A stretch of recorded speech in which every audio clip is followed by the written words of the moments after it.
Kita buka sama-sama satu ayat dalam Injil Matius pasal 26, dan kita akan lihat di sana pada ayatnya yang ke-41 dalam Matius pasal 26 pada ayatnya yang ke-41. Dia berkata begini dalam pasal ini, di dalam ayat yang ke-41 dari Matius pasal 26. Berjaga-jagalah dan berdoalah supaya kamu jangan jatuh ke dalam pencobaan. Roh memang penurut, tetapi daging lemah.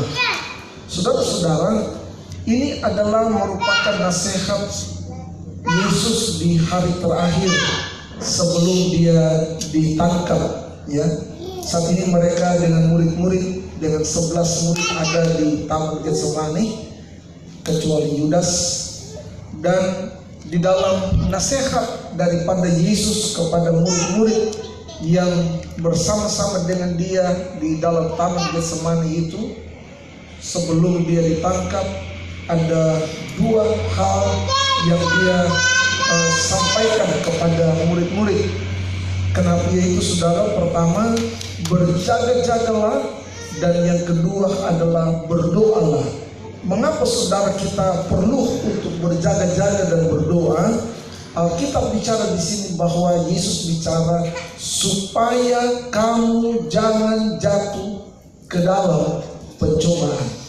Ya, saudara, kita lihat bahwa kenapa kita harus berjaga-jaga dan berdoa supaya kita jangan jatuh ke dalam pencobaan. Nah, apa itu pencobaan? Dari Kamus Besar Bahasa Indonesia, pencobaan itu adalah proses. Pencobaan itu adalah cara. Pencobaan itu adalah perbuatan untuk mencoba. Itu dimaksud pencobaan yang dalam Kamus Besar Bahasa Indonesia. Ya, ada sedikit berbeda antara pencobaan dengan ujian. Kalau ujian menurut kamus itu adalah percobaan untuk mengetahui mutu. Jadi kalau ujian itu adalah percobaan untuk mengetahui mutu. Ya, dalam hal ini saudara maksudnya adalah tulennya sesuatu barang, ya, atau tentang kecakapan kita, dan bahkan saudara tentang ketahanan, ya, daripada sesuatu hal. Nah, itu yang disebut dengan ujian.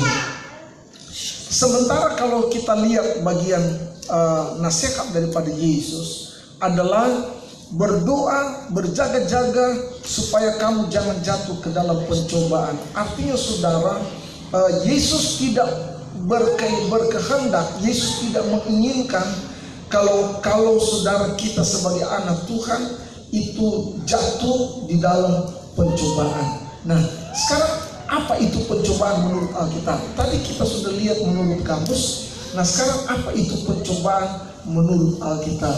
Kalau saudara perhatikan dua bagian cerita dalam Matius pasal 4 dan Lukas pasal 4, ya.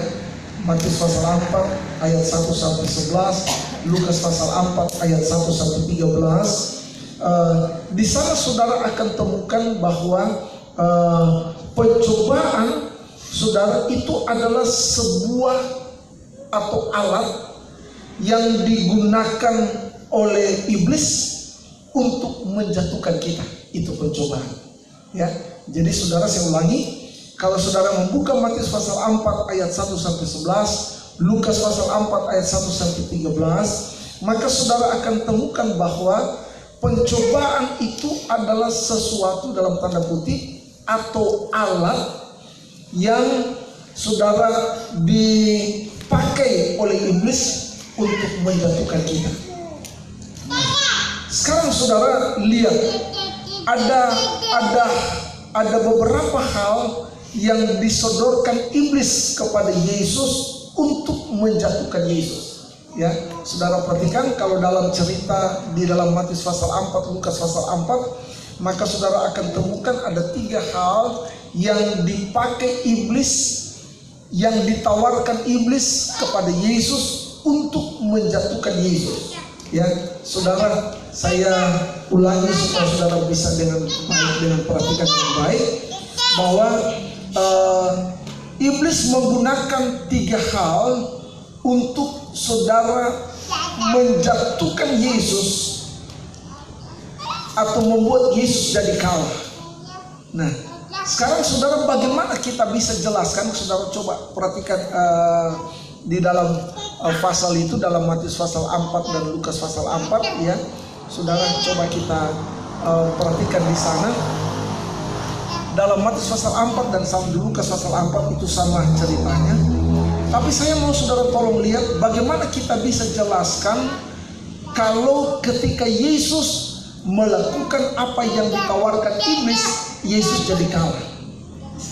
Atau dengan kata lain, saudara, Yesus disebut jatuh, ya. Nah, sekarang kita coba lihat ya bagian firman Allah ini, saudara. Kita lihat di dalam Matius pasal 4. Saya tahu saudara paham tentang cerita ini. Itu sebabnya saya tidak perlu baca secara detail tentang ayat-ayat yang ada di pasal-pasal ini. Tetapi saya mau saudara coba sorot pertama ayat 3, ya. Ayat 3 di dalam pasal 4 Injil Matius, ya. Saudara coba perhatikan di sana ayat 3. Lalu datanglah si pencoba itu dan berkata kepadanya, kepada Yesus, jika engkau anak Allah, perintahkanlah supaya batu-batu ini menjadi roti. Saudara, ada sesuatu yang saya mau saudara coba tangkap di sini, ya. Iblis tahu bahwa Yesus itu adalah Allah. Ya. Yesus tahu saudara bahwa Yesus itu adalah Allah yang jadi manusia. Nah, sekarang saudara, ketika Yesus masuk dalam baptisan air, karena dia lahir sebagai manusia, maka ketika Yesus saudara dimasuk dalam baptisan air, maka Alkitab bersaksi bahwa terbuka langit dan terdengar suara bahwa inilah anakku yang kukasihi, kepadanya lah aku berkenan, dengarkanlah dia. Nah, jadi ketika saudara Yesus diakui oleh Bapa di sorga sebagai anak, maka saudara ketika dia dibawa roh ke padang gurun, maka iblis mencobai dia dengan memberikan satu tawaran. Kalau memang betul engkau adalah anak Allah, artinya saudara, Yesus mau ingatkan, iblis mau ingatkan Yesus tentang pernyataan Bapa di dalam ayat di dalam pasal 3, ya, pasal 3 bahwa saudara, kalau memang betul engkau adalah anak Allah, coba suruh batu-batu ini jadi roti. Ya, saudara perhatikan sesuatu. Saya ingin saudara lihat sesuatu di sini. Nah, iblis tahu bahwa ketika kita jadi anak, kita punya kuasa. Ya, kita punya kuasa. Dan saudara, kuasa yang diberikan Bapa kepada kita sebagai anak, itu saudara adalah kuasa yang mampu melakukan segala sesuatu yang tidak mungkin jadi mungkin. Mana ada saudara roti terbuat dari bahan batu? Itu tidak ada. Tetapi saudara, dengan kuasa Yesus, dengan kuasa Allah, maka saudara, batu itu dapat diubah menjadi roti. Dan itu iblis tahu. Sehingga saudara, iblis menawarkan kepada Yesus, kalau memang engkau anak Allah, coba perintahkan batu ini untuk jadi roti.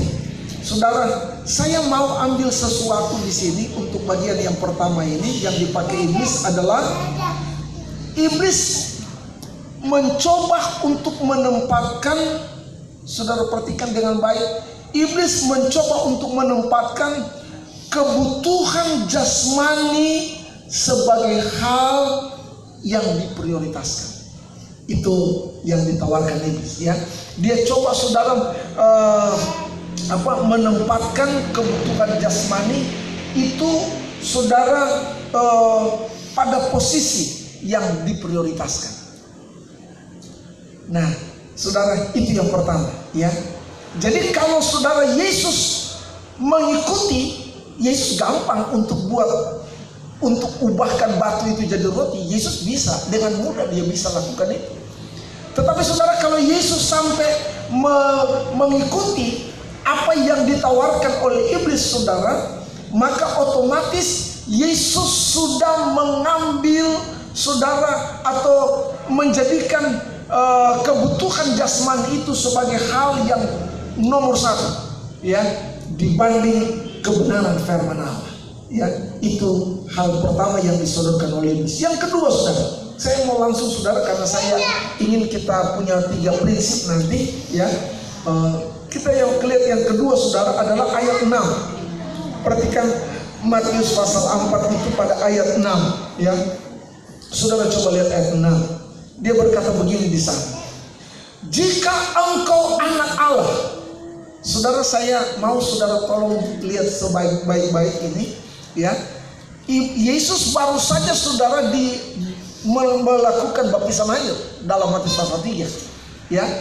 Dan selesai dari baptisan air, di mana di sana ada pernyataan bahwa ini anakku oleh Bapa. Maka waktu dia dibawa di padang gurun, saudara, iblis langsung mencobai dia dengan mengungkit, ya, tentang kalau betul engkau anak Allah, ya. Nah, sekarang saudara, hal kedua yang ditawarkan iblis untuk menjadi pembuktian bahwa orang punya kuasa atau tidak sebagai anak Allah adalah saudara, dia menggunakan hak, ya, dia coba saudara supaya Yesus mau menggunakan hak dengan semena-mena, dengan semaunya, ya. Perhatikan ayat 6, ya. Jika engkau anak Allah, jatuhkanlah dirimu ke bawah, sebab ada tertulis mengenai engkau, ia akan memerintahkan malaikat-malaikatnya, dan mereka akan menatang engkau di atas tangannya, supaya kakimu jangan terantuk kepada batu. Ya, saudara, lihat bahwa iblis tahu persis sebagai seorang anak Allah, kita saudara dikawal oleh begitu banyak pasukan malaikat. Ya, Alkitab bicara bahwa orang benar, anak Allah itu saudara dikelilingi oleh malaikat-malaikat. Ya, jadi orang saudara yang tidak usah takut, tidak usah khawatir. Kenapa saudara? Karena Alkitab jelas bicara bahwa malaikat-malaikat itu ada berkemah mengelilingi kita. Kata berkemah artinya saudara, malaikat tidak pernah meninggalkan kita. Ya, itu kata berkemah. Mereka saudara betul-betul saudara menjadi penjaga kita, menjadi pelindung kita, pengawal kita.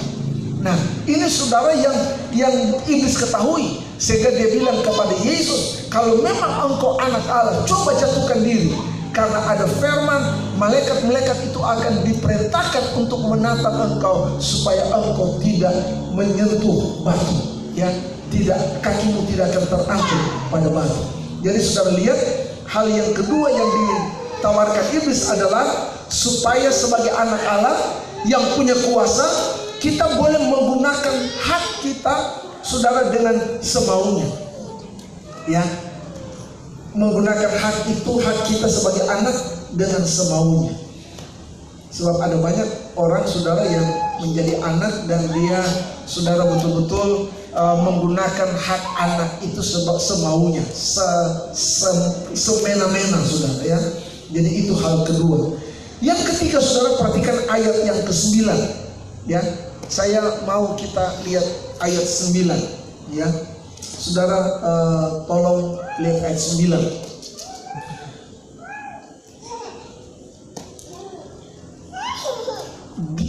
Iblis waktu membawa Yesus di atas puncak gunung yang sangat tinggi, dan dari sana dia memperlihatkan semua kerajaan-kerajaan dunia, ya, dengan segala kemegahannya.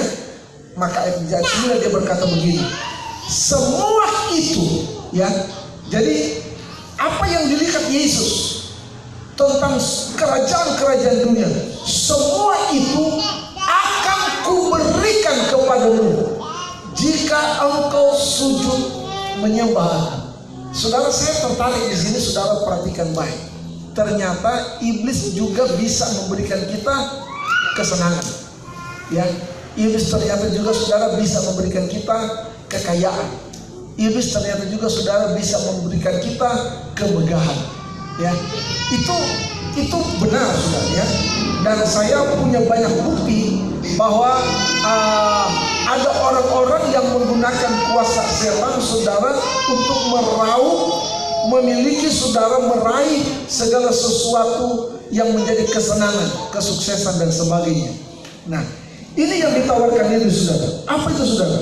Ayat 3 pasal 3, maksud saya poin ketiga yang ditawarkan iblis di sini adalah dia mau saudara supaya orang sebagai anak-anak Allah boleh menghalalkan segala cara untuk berkuasa, ya, menghalalkan segala cara untuk berkuasa. Nah, sekarang saudara kita lihat bagaimana dengan tanggapan Yesus. Dan ini yang kita akan saudara lihat pada malam ini di akhir khotbah saya, ya. Saudara lihat tanggapan Yesus di sini, ya. Yesus menanggapi tawaran iblis saudara dengan 3 hal, dengan 3 prinsip, ya. Dan ini saudara yang harus orang pegang sebagai anak-anak Tuhan, ya, supaya orang jangan jatuh dalam pencobaan, supaya orang tidak gagal, tidak kalah di dalam pencobaan, saudara. Yang pertama saudara perhatikan ayat 4. Kita kembali ke Matius pasal 4, kita lihat ayat 4. Jawaban Yesus kepada iblis ketika dia mencoba saudara menawarkan untuk menjadikan kebutuhan jasmani itu pada sebagai hal yang diprioritaskan, ya. Iblis coba tawarkan itu. Lihat prinsip daripada Yesus ayat 4. Tetapi Yesus menjawab, ada tertulis, manusia hidup bukan dari roti saja, tetapi dari setiap firman yang keluar dari mulut Allah. Ya, saudara, hal pertama yang menjadi prinsip yang harus orang pegang untuk orang bisa menang, supaya orang tidak jatuh dalam pencobaan, saudara, adalah orang harus jadikan firman sebagai prioritas, sebagai yang utama. Yesus bilang bahwa manusia itu bukan hanya hidup dari roti, tetapi dari setiap firman, ya, yang keluar dari mulut Allah.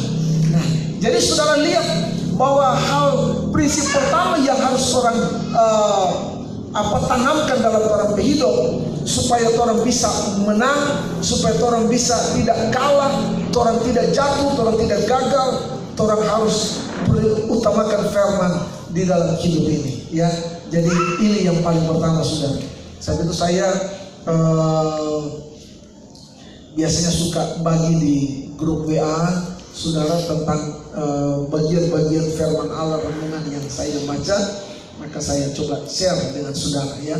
Karena kita mesti belajar setiap hari kita utamakan firman Allah. Ini yang paling pertama. Jadi prinsip pertama untuk bisa menang, utamakan firman. Yang kedua saudara lihat ayat 7. Ya, saya mau saudara perhatikan ayat 7, prinsip daripada Yesus, ya, sehingga dia bisa menang terhadap pencobaan. Dia berkata begini, ayat 7, Matius pasal 4. Ayo. Yesus berkata kepadanya, ada pula tertulis, janganlah engkau mencobai Tuhan Allahmu. Saudara lihat, iblis menawarkan kepada Yesus, kalau memang engkau anak Allah, engkau punya kuasa dong. Engkau punya hak sebagai anak. Ya, apa hakmu? Perlindungan. Kalau engkau jatuhkan dirimu dari sini, maka malaikat-malaikat akan diperintahkan untuk menatang engkau sehingga kakimu tidak terantuk pada batu. Itu hak anak.